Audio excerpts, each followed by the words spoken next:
En aquel tiempo Jesús dijo a los sumos sacerdotes y a los ancianos del pueblo: ¿qué opinan de esto? Un hombre que tenía 2 hijos fue a ver al primero y le ordenó: Hijo, ve a trabajar hoy en la viña. Él le contestó: Ya voy, Señor, pero no fue. El padre se dirigió al segundo y le dijo lo mismo. Este le respondió: No quiero ir, pero se arrepintió y fue. ¿Cuál de los 2 hizo la voluntad del Padre? Ellos le respondieron: el segundo. Entonces Jesús les dijo: Yo les aseguro que los publicanos y las prostitutas se les han adelantado en el camino del reino de Dios, porque vino a ustedes Juan, predicó el camino de la justicia y no le creyeron. En cambio, los publicanos y las prostitutas sí le creyeron. Ustedes, ni siquiera después de haber visto, se han arrepentido ni han creído en él.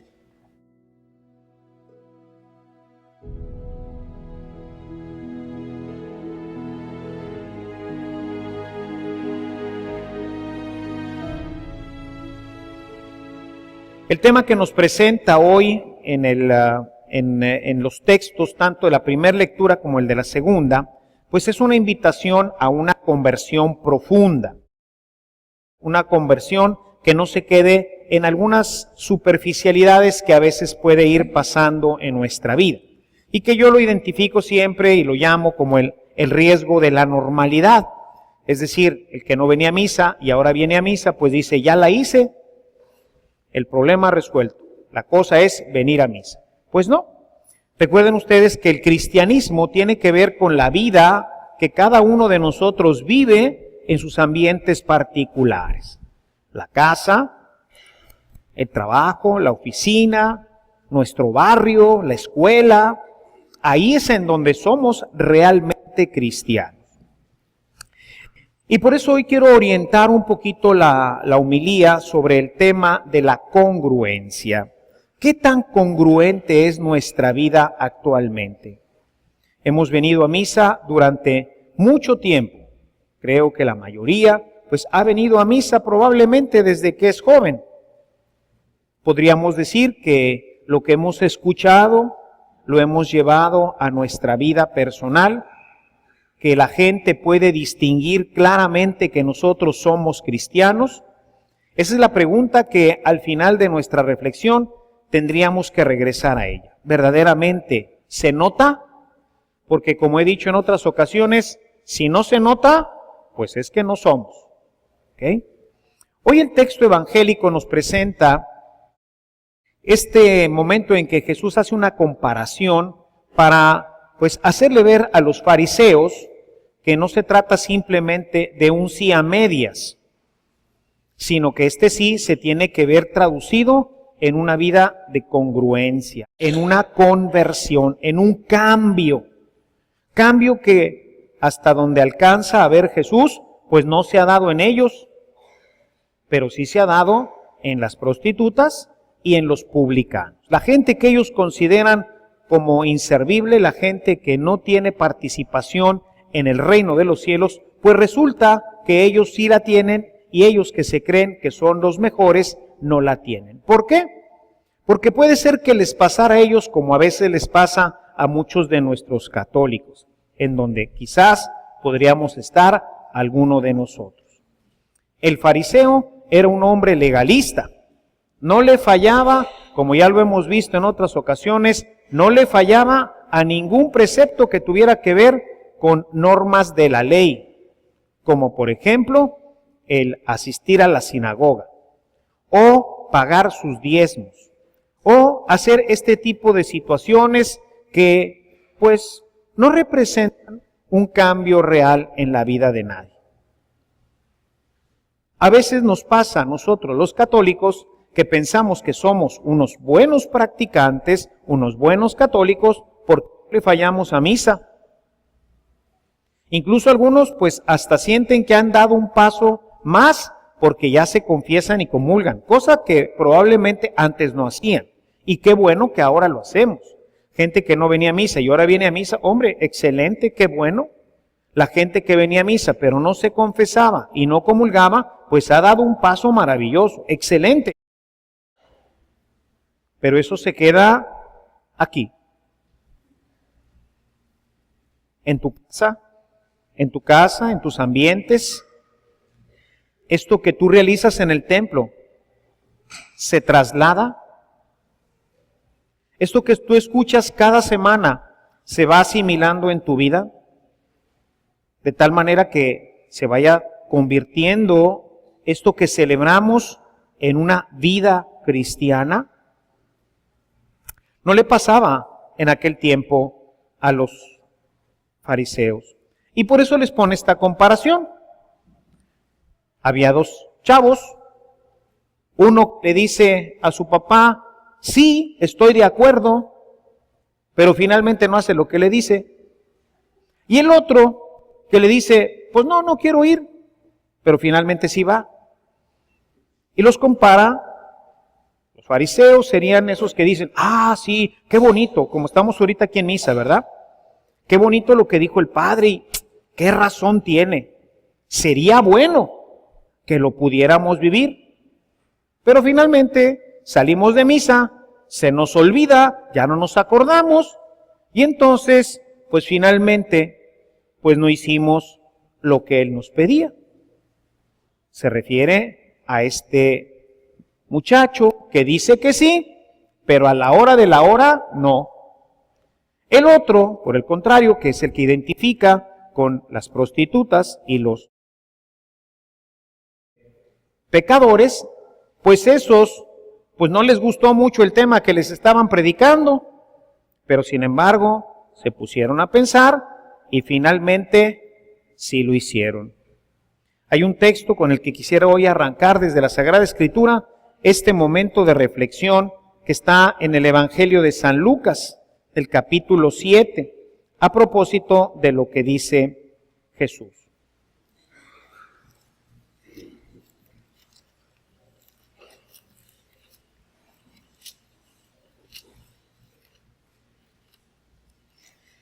Capítulo 7, el versículo 27,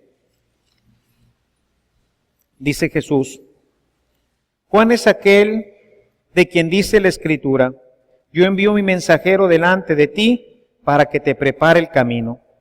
Les digo que entre todos los hombres, si ninguno haya sido más grande que Juan, y sin embargo el más pequeño en el reino de Dios es el más grande. Todos lo oyeron, todos los que oyeron a Juan, incluso los que cobraban impuestos para Roma, se hicieron bautizar por él, cumpliendo así las justas exigencias de Dios. Pero los fariseos y los maestros de la ley no se hicieron bautizar por Juan, despreciando de este modo lo que Dios había querido hacer en favor de ellos. Vino Juan, les predicó, les dijo conviértanse, arrepiéntanse, y no cambiaron, siguieron igual. Mientras que las prostitutas y los recaudadores de impuestos, nos dice aquí, esos sí cambiaron. Tú, hermano, hermana, ¿has cambiado en tu vida? Qué bueno que ya has hecho un cambio.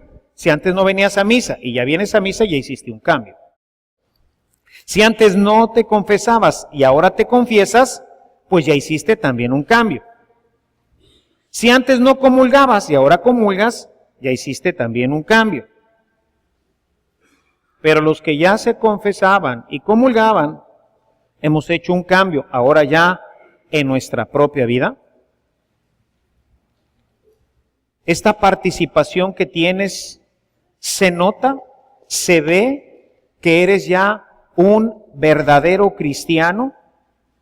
¿O sigues como los fariseos, escuchando el mensaje del Señor, pero ya no hay cambio? O sea, nuestra vida ya no cambia. La gente en tu empresa sigue viendo a la misma persona de siempre. Pues no, ahora va a misa. He sabido que Juanito, que antes no iba a misa, ahora ya va a misa. ¿Y eso en qué nos beneficia como empresa? Mi esposo antes no venía a misa y ahora ya viene a misa. ¡Hombre, qué bueno! ¿Y pasó algo aquí en la casa? ¿Cambió la forma de administrar la casa? ¿Cambió el trato conmigo, con mi esposa? ¿Cambió el trato con mis hijos?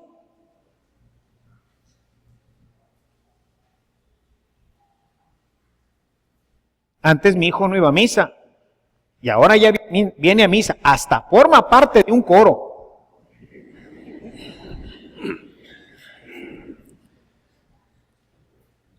¿Y esto se nota en casa, muchachos? Nuestros papás notan que al formar parte ahora de un coro, de ser parte de la iglesia más activa, ¿ha habido cambios en nosotros? ¿O seguimos siendo los mismos desordenados, desobedientes, incumplidos, etcétera, etcétera? El tema es grave, porque tiene que ver con la congruencia entonces. Por un lado digo que sí, soy cristiano, vengo a misa, participo del culto, escucho la palabra de Dios, pero por otro lado mi vida es incongruente con lo que escucho. Escucho ciertas cosas, pero no las vivo en casa. Me gustan las cosas que dicen en la iglesia, pero no las vivo. Y esto, mis amados hermanos, pues tenía mucho que ver con la parte moral de aquel tiempo. Hay un texto que hemos revisado ya, recordarán ustedes, de estos dos hombres que subieron al templo. Están dibujados en Lucas, en el capítulo 18. Un fariseo, nuevamente, y un publicano, es decir, un cobrador de impuestos. Un traidor a la patria, alguien que no va al culto, alguien que por lo tanto está excluido de Israel. El fariseo se jacta. Yo sí voy a misa. Me confieso y comulgo. Estoy inscrito en el Corbán. Y además cuando viene el diezmo diocesano, les aviento una buena lana. No soy como esa raza que escasamente viene a misa, ni se confiesa, ni comulga. Yo no lo he visto y cuando pasa la charolita le avienta 3 pesos. Señor, yo no soy como este vato.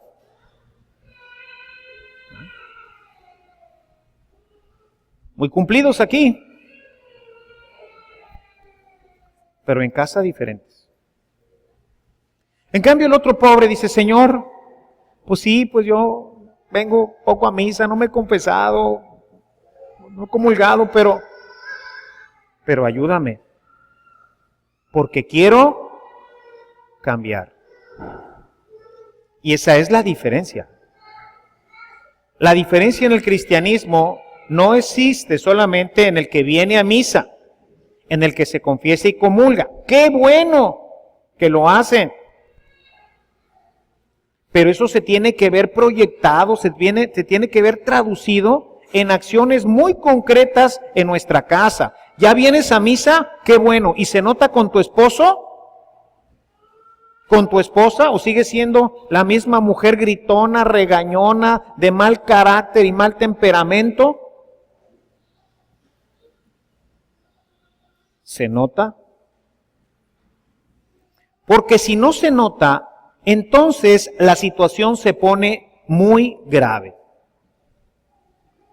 Si una persona no es un católico practicante, no viene a misa, no nada, es un pagano, y lo vemos salir de un table dance, pues dice uno, pues ni es cristiano ese vato. Pero ven salir a uno de los dirigentes de nuestra comunidad. Ay, Carlitos. Los ven salir a alguno de ustedes de una cantina así ya medio, ¿qué húbole? En una reunión con amigos empiezan a contar de esos chistes que ya sabemos de doble, triple y cuádruple sentido. Y el buen cristiano, miembro del coro, miembro de un grupo, dirigente de la parroquia, ja, ja, ja, ja, y además me sé otro mejor.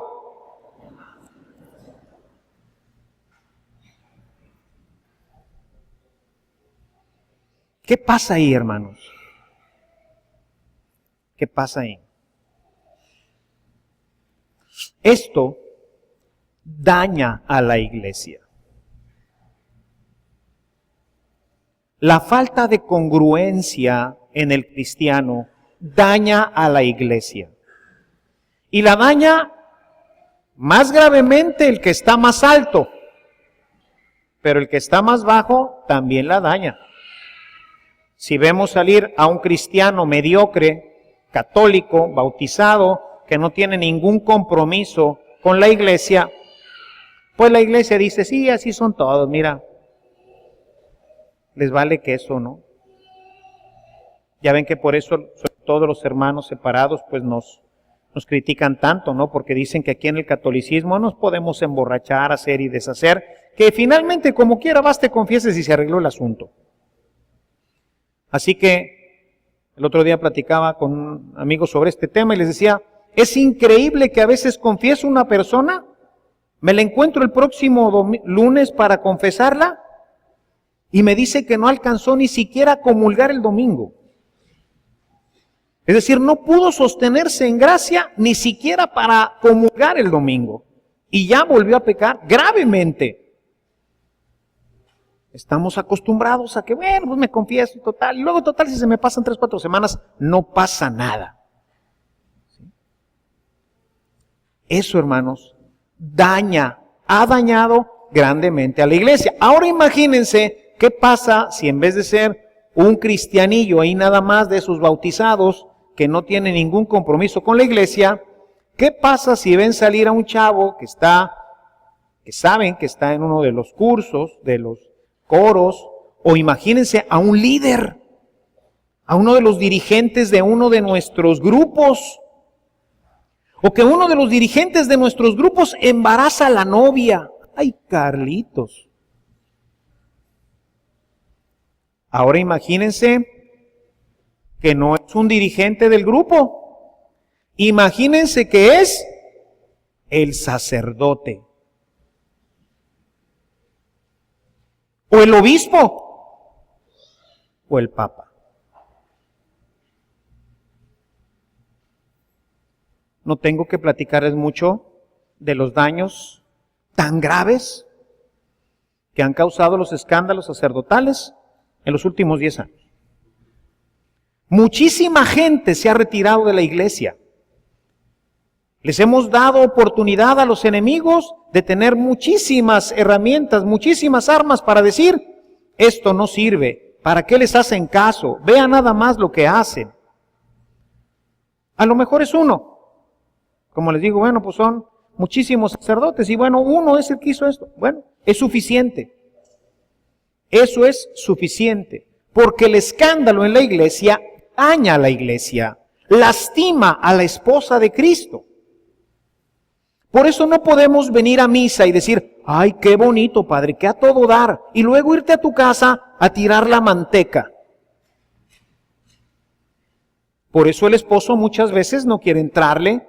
¿Por qué? Porque no ve en la esposa cambios reales, cristianos. O los padres no quieren venir a misa aunque los hijos ya están en un coro o en algún grupo, porque luego llegan a su casa y hacen exactamente lo mismo que hacían antes. No hay cambio. Y eso daña a la iglesia. La vacuna contra el cristianismo, contra la gracia. El demonio de ahí saca una tajada tremenda. Hemos visto durante estas semanas un capítulo muy importante. Desafortunadamente la liturgia no lo contempla en el mismo ciclo, que es el capítulo 18. Ya les decía, es el capítulo que se llama el capítulo eclesiástico, en donde presenta San Mateo los principales elementos que deben vivirse en una comunidad cristiana y los que deben evitarse. Y al mero principio del capítulo 18, tiene una instrucción que es muy importante porque está referida al texto que hoy estamos leyendo en este capítulo 21. Si gustan ir al capítulo 18, al inicio del capítulo 18, en el versículo 6 y siguientes dice: a cualquiera que haga caer en pecado a uno de estos pequeños que creen en mí, más le valdría que lo hundieran en lo profundo del mar con una gran piedra de molino atada al cuello. Qué malo es para el mundo que haya tantas incitaciones al pecado. Tiene que haberlas, pero ay de aquel hombre que haga pecar a los demás. Cuidado con el escándalo. Y fíjense cómo el tema para el Señor no es menor. Cuando tuve la oportunidad, una de las ocasiones en las que visité Roma, tuve la oportunidad de visitar la ciudad de Pompey, una ciudad que fue cubierta completamente por el Vesubio y pues prácticamente estuvo desaparecida. Después las excavaciones hicieron que saliera la ciudad tal como era en aquel tiempo. Y bueno, visitando la ciudad de Pompey, pues yo nunca había visto una piedra de molino. Hay muchas cosas, hermanos, que cuando nosotros las leemos en la Escritura, si no tenemos un conocimiento un poquito más histórico o teológico a veces, no entendemos la dimensión que Jesús le está dando a las cosas. Pocos de nosotros hemos visto a las ovejas, entonces no tenemos esa conciencia pastoril de aquel tiempo que cuando aquella gente escuchaba a Jesús, pues se entendía con mucha claridad. Lo mismo cuando se refiere a una piedra de molino. Pues yo como piedra de molino, pues no conozco ninguno porque nuestros molinos no tienen piedras, pues lo más que podría haber pensado sería en una piedra de metate o en un, ¿cómo se llama?, molcajete, ¿sí? Y entonces dice, bueno, pues que te avienten al mar, pensando, trasladando la situación, pues que me avienten al mar con un molcajete, pues bueno, como quiera, pues voy a batallar, ¿verdad? A lo mejor me echo mis bucitos, pero como quiera salgo, ¿verdad? Bueno, la piedra de molino es una piedra gigante, más o menos como de este tamaño. Tiene de ancho, yo creo que más de 1 metro. Me imagino que debe de pesar cerca o más de media tonelada. Es una piedra inmensa que iba encima de un cono de piedra también muy poroso, de tal manera que el grano se echaba por arriba y entonces al irle dando vuelta, pues iba moliendo y por las orillas se salía ya la harina, el grano ya triturado. Que te amarren a una de estas piedras y te tiren al mar, hermano, se llama sentencia de muerte. Lo que está diciendo Jesús, una persona que escandaliza, una persona que viene a misa y sale de aquí y la gente la ve, una persona que pertenece a un grupo, que es dirigente de un grupo, y luego escandaliza, un sacerdote que escandaliza, que le dijo sí al Señor y se revistió para la celebración de la Eucaristía, y luego en su vida privada se emborracha, cuenta chistes, hace desmán y medio, y cosas más graves que sabemos que han pasado, ¿no? Es tan grave la incongruencia, que fíjense, le sería mejor que le ataran una piedra de molino al cuello y lo echaran al mar. Es decir, le valdría más haber muerto. ¿Por qué? ¿Qué es peor que la muerte física, hermanos? La muerte eterna. Te valdría más haber muerto que haber escandalizado. Porque si escandalizas, vas a ir a la condenación eterna. A veces no dimensionamos esto, hermanos. Y seguimos viniendo a misa. y hacemos algunos cambios en nuestra vida piadosa, pero no en nuestra vida moral, no en nuestra relación como empleados. Y el empleado sigue siendo igual de ratón que siempre. Se roba horas, sigue usando mal el internet y ahí hace sus pagos y sus cosas y le roba horas y horas y horas a la gente.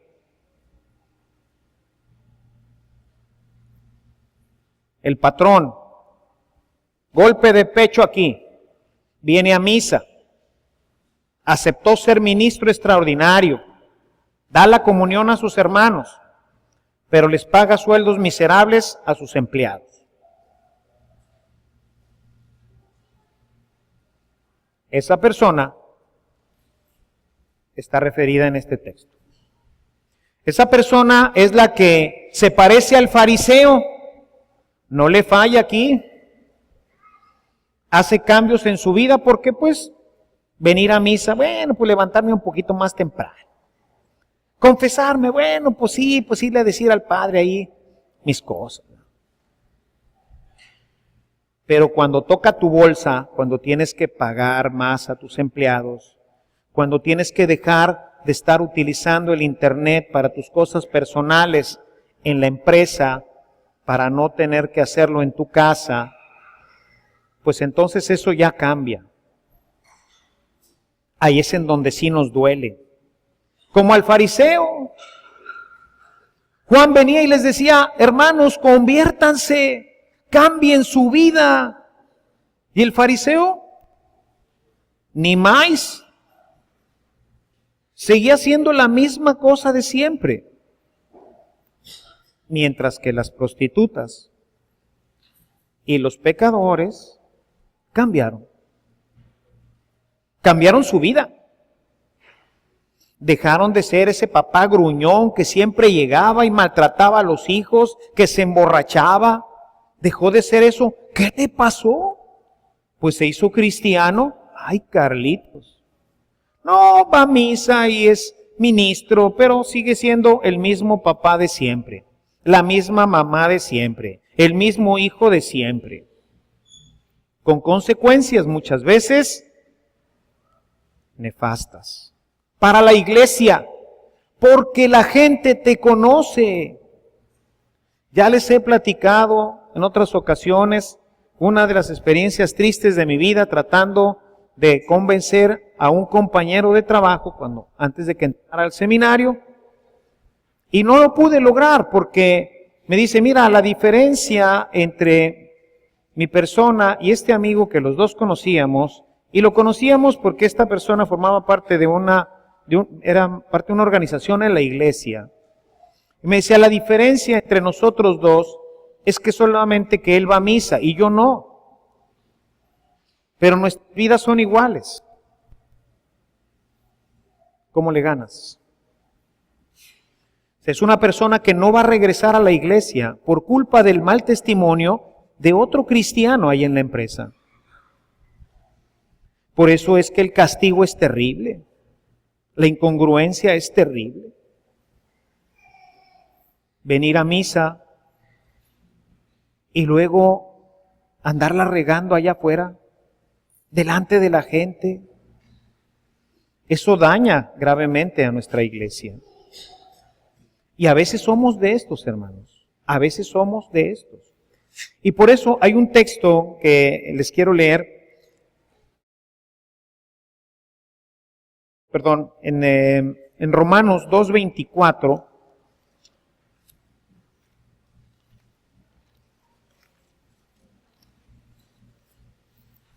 en donde San Pablo pues pone al descubierto este tema de forma pues muy objetiva.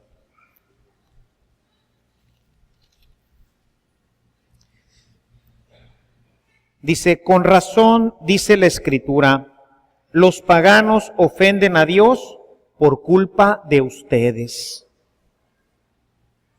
Los paganos ofenden a Dios a causa de nuestro mal testimonio, porque no damos un testimonio coherente.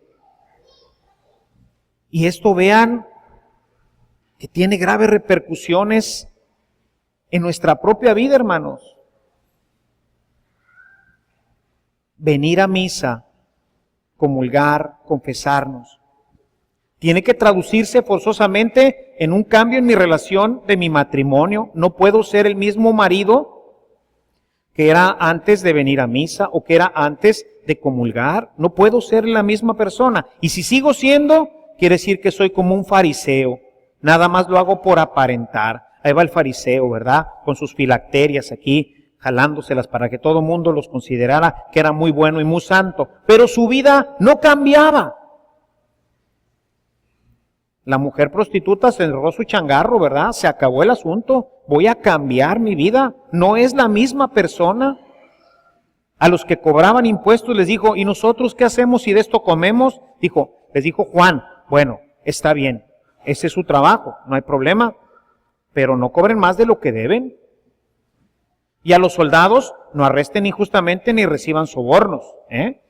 Son cosas morales. No les dijo, bueno, pues vayan a misa. No, les dijo, cambien su vida.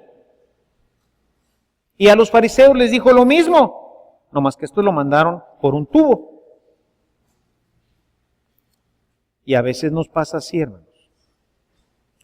Y la gente, mi esposo, mi esposa, mi hijo, mi padre, mi empleador, mis obreros, se dan cuenta. Es bien triste para mí recibir a veces estas quejas de gente que yo conozco,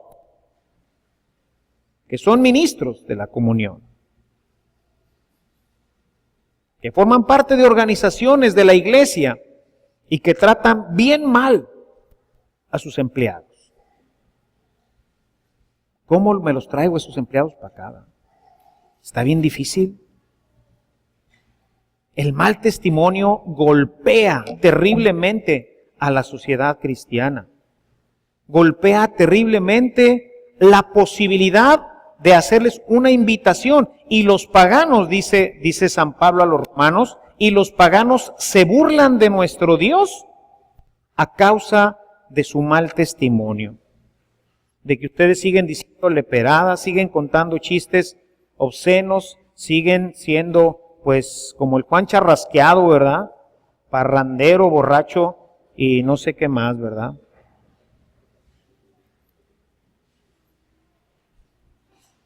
Eso requiere un cambio. Y todavía aún más, la vida cristiana tiene que ser prudente en relación a las cosas que nosotros hacemos y decimos. Porque hay cosas que podemos hacer y que podemos decir y que nadie se va a escandalizar. ¿Sí? San Pablo, en su carta a los Corintios, en el capítulo 8, la primera carta de Pablo a los Corintios, en el capítulo 8, nos narra un tema que tiene que ver con los alimentos consagrados a los ídolos. Está escribiéndole a una comunidad pagana. Los paganos que se convertían, pues para ellos, una vez convertidos, una vez que descubrían que el ídolo pues no era más que una piedra y que al que había que darle culto era al Dios verdadero, pues los sacrificios que se ofrecían a los palos y a las imágenes pues no valían nada, ¿verdad? Y entonces se comían la carne que estaba inmolada a los ídolos. Sin embargo, eran comunidades mixtas. Eran comunidades en las que habían paganos convertidos y donde había judíos convertidos. Los judíos, que obviamente pues tienen toda una historia, ¿verdad?, al respecto, pues ellos se escandalizaban de ver que los cristianos que venían del paganismo se comieran la carne de los ídolos. Decían, estos son unos paganos, ¿verdad? ¿Cómo se atreven a comer la carne de los ídolos?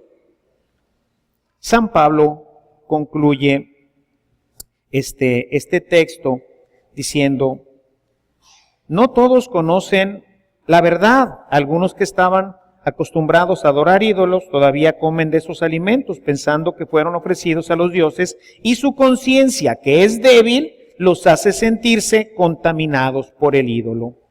Claro que el Dios no nos acepta, no depende de lo que comamos, pues no vamos a ser mejores por comer ni peores por no comer. Pero eviten que esa libertad que ustedes tienen haga caer en pecado a los que son débiles en su fe.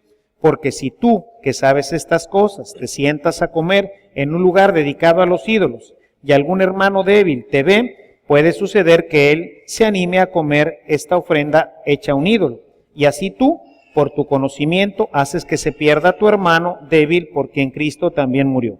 Al ofender la conciencia de los hermanos débiles en la fe, ofendes al Cristo mismo. Por eso, si por causa de mi comida hago caer en pecado a mi hermano, no debo comer carne para no ponerlo en peligro de pecar, de murmurar, de escandalizar. Y aquí les cuento algo que tiene que ver conmigo en este tema. ¿Es malo bailar? No, no es malo bailar. Es algo divertido. A mí en mi juventud y hasta ahora siempre me ha gustado la música y obviamente con ello también el baile, ¿verdad? Me ha gustado muchísimo bailar. Sin embargo, pues en la cultura en la que vivimos, pues no es muy bien visto, al menos por una buena cantidad de gente, el que el padre en una fiesta se ponga a bailar. Y mucho menos si se pone de pareja, ¿verdad? Porque dice, no, se me hace que aquí ya anda tirando aceite por otro lado, ¿verdad? Y entonces, aunque me gusta bailar, aunque no es pecado bailar, como eso puede hacer que caiga en pecado mi hermano, murmure, me juzgue, luego diga, no, los padres, etcétera, etcétera, entonces no bailo. Dice Pablo, no comas carne inmolada a los ídolos, no porque esté mal, te la puedes comer. El problema es que si junto contigo está comiendo una persona que se escandaliza porque tú comes la carne de los ídolos, pues no te la comas. Y por eso, pues en las fiestas, pues ahora voy a cenar nada más, ¿no? Si es que hay cena, ¿no? Porque si no, pues nada más como el chinito, ¿no? A Milal. Y bueno, como me gusta mucho luego con mis sobrinas, con mis hermanas, pues bailo, ¿verdad? Y así en reuniones muy cercanas con alguna amiga en donde sé que no, nadie se va a escandalizar si el padre se pone a bailar. ¿Por qué? Porque le hago un daño terrible a mi iglesia. Imagínense de andar en boca, se vio al padre, y ahora imagínense con el Facebook. El padre acá.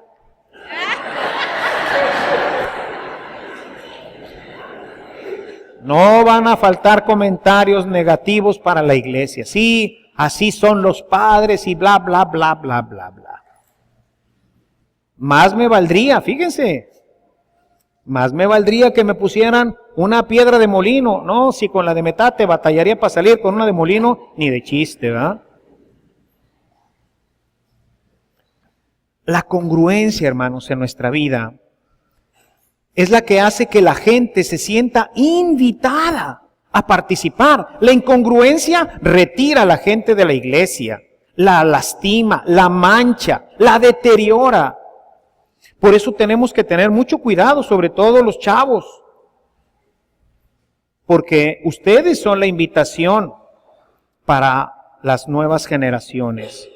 Su vida, su congruencia con el Evangelio es lo que hace que pues otros también se animen a participar. Si por el contrario a ustedes los ven haciendo cosas inconvenientes, pues la gente va a decir, son iguales que todos. Bueno, no, vienen a misa y cantan en el coro, pero su vida es igual. ¿Para qué me meto a la iglesia? ¿Para qué me meto al coro? ¿Para qué soy buen cristiano? Si es puro cuento todo esto, todos somos igualitos, dicen, todos somos iguales. Discúlpame, hermano, todos no. Yo no soy igual que los demás. Y todos ustedes que están aquí, hermanos, tienen que decir lo mismo. Yo no soy como los demás. Yo soy un cristiano. Y por eso mi manera de tratar a la gente, a mi esposa, a mis hijos, a mis padres, la manera de relacionarme con mi novio, con mi novia, es diferente. ¿Por qué? Porque soy cristiano. Tenemos que ser congruentes. Y quisiera terminar ahí mismo en la misma carta del apóstol Pablo a los Corintios, en esta primera carta, en el capítulo 1, en el verso 8, dice lo siguiente: Dios los mantendrá firmes hasta el fin, para que nadie pueda reprocharles nada cuando nuestro Señor Jesucristo regrese. Que sean irreprochables. Que nadie, hermanos, tenga nada que decir de ti. Que nadie tenga nada que decir del Padre. Que nadie tenga nada que decir de nosotros. Y claro que todo esto es pues un progresar. Hay áreas de nuestra vida en las que tenemos que seguir pues avanzando, porque todavía somos mal testimonio para los demás. Temas como el carácter, como tú comprenderás, ¿verdad? En donde pues sí, es un mal testimonio, ¿verdad? El que yo trate mal a una persona, es parte de mi carácter. Y voy a decir, bueno, pues así soy, el que quiera le entra y el que no ahí se ve. Pues no, porque eso le hace daño a mi iglesia. Eso lastima a mi comunidad. Lo mismo tienes que decir tú como padre de familia, como esposo, como esposa. Esto lastima a mi comunidad. Y yo soy un cristiano, tengo que trabajarlo. Me va a costar trabajo, sí. Voy a tener que pedir con más insistencia en las áreas en donde yo tenga poco control, como es el tema del carácter. Pero Dios te da la gracia, pídesela para que avances, para que dejes de ser un mal testimonio, para que tú que le dijiste al Señor que sí, sí vayas. Tú que vienes a misa, tú que te confiesas, tú que comulgas, seas un buen testimonio allá afuera. Y no nomás le digas aquí, sí Señor, pero allá afuera, no Señor. Hay que decir sí cuando es sí y no, no, y hacerlo. Ir, sí voy a ir. ¿Y fui? ¿Eres cristiano? Sí. ¿Dónde? En todas partes. Soy cristiano con mi esposo, con mi esposa, con mis hijos, con mis padres, con mis empleados, con mi empleador. Soy cristiano siempre. Y mi testimonio es irreprensible. Que nadie tenga nada que decir de nosotros, hermanos. No solamente para el día del juicio, sino porque esto daña gravemente a la iglesia de Cristo, que es su esposa.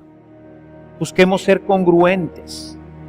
Traslademos lo que aprendemos lo que aprendemos en misa, trasladémoslo a la vida. Y pidámosle al Señor en las áreas que batallamos más, para que Él nos dé su gracia y podamos ser realmente irreprensibles delante de los demás. Esto acarreará para nosotros muchas bendiciones y hará que la iglesia vuelva a creer en la iglesia del Señor. Alabado sea Jesucristo.